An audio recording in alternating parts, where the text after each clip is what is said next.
नहीं करना है, किस पर ध्यान देना। रामचंद्र मिशन वाले जो लोग होते हैं वो क्या करते हैं, वो बताते हैं कि भैया जो हमारे हृदय स्थल है वहाँ पर ईश्वरी शक्ति को देखना। बड़ा प्रश्न आता है कि ध्यान किसका करें।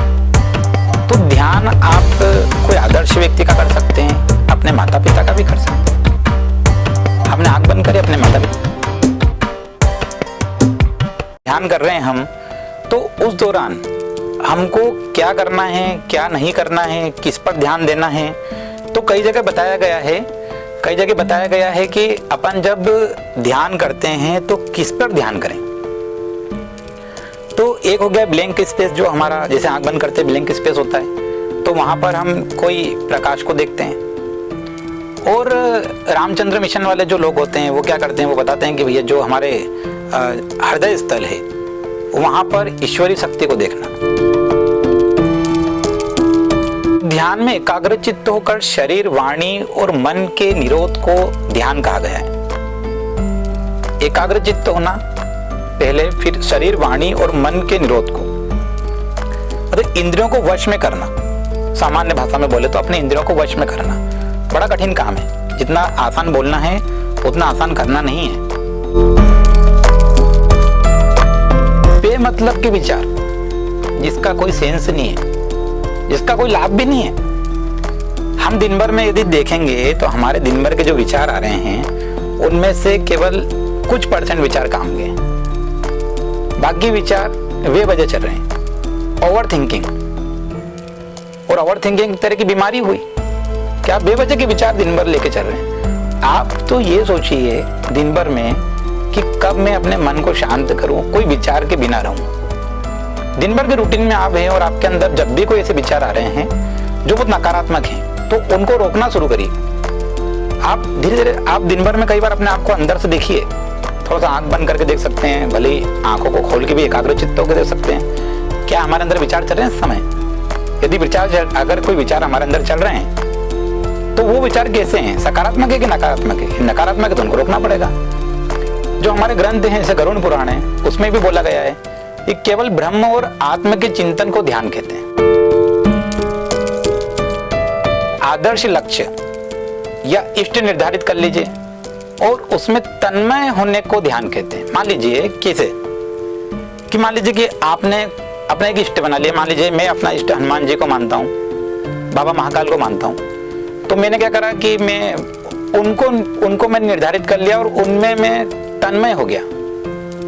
कैसे तन्मय हो गया, आंख बंद करी और अपने जो आज्ञा चक्र है, जो हमारा कपाल होता है, इस कपाल वाले हिस्से पर मैंने क्या करा कि यहाँ पर मैं बाबा महाकाल को मैंने यहाँ पर उनका ध्यान करना शुरू करा। थोड़ी देर मुझे दिखेंगे, फिर वापस से अदृश्य हो जाएंगे, फिर दिखेंगे, फिर अदृश्य हो जाएंगे, फिर दिखेंगे, फिर अदृश्य हो जाएंगे। तो हम क्या कर रहे हैं, ध्यान में उनको रोकने की कोशिश कर रहे हैं। बड़ा प्रश्न आता है कि ध्यान किसका करें। तो ध्यान आप कोई आदर्श व्यक्ति का कर सकते हैं, अपने माता पिता का भी कर सकते हैं। हमने आंख बंद करी, अपने माता पिता का ध्यान कर लिया।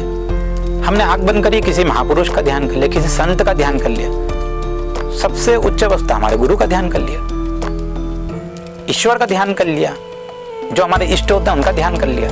तो उनका हम ध्यान कर सकते हैं। कि सांसों पर ध्यान,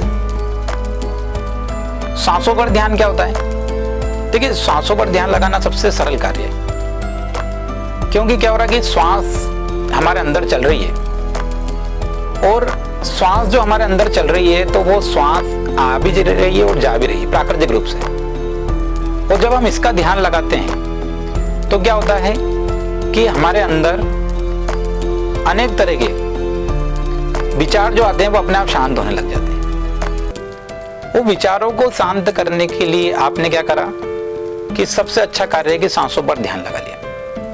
अब सांसों पर ध्यान लगाने की जब बात आती है तो उसको अलग अलग पंथ अलग अलग तरह से बताते हैं। जैसे बौद्ध जो लोग होते हैं वो क्या बताते हैं, वो उसको विपासना बोलते हैं। कर वो भी क्या रहे हैं, सांसों पर ध्यान।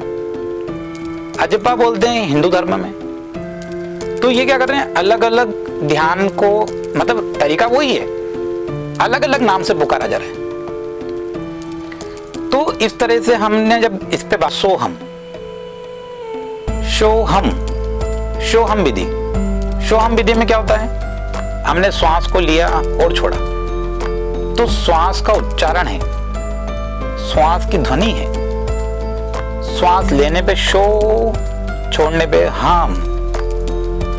आपको करना नहीं, ध्वनि करना नहीं है। आप तो अगर आंख बंद कर लेंगे और अपने आती जाती नेचुरल सांसों को देखेंगे और उनकी यदि ध्वनि को सुनने की प्रयास करेंगे तो ये सो हम की ध्वनि है। बहुत अच्छा ध्यान लगता है इसमें, देर तक ध्यान लगता है।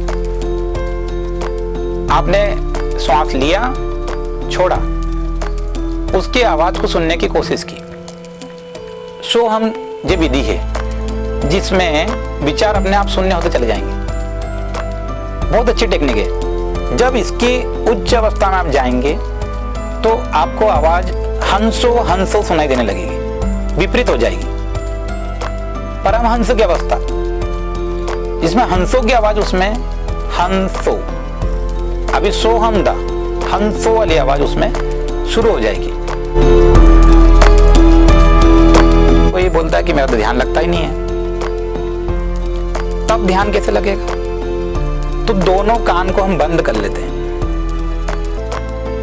जैसे ही दोनों कान को बंद करते हैं तो शरीर की जो मशीनरी है, जो अंदर से मशीन है, उसके अंदर से भी एक आवाज आ रही है। तो उसी आवाज को सुनने लग जाएं तो वो ध्यान हो गया। दोनों कान को बंद करा तो आप बाहरी दुनिया के संपर्क से कट गए। और आपने क्या करा, अपने दोनों कानों के मध्य स्थान पे अपना ध्यान लगाया और वहां पर जो आपको ध्वनि सुनाई दे रही है वो आपका नाद ध्यान योग हो गया।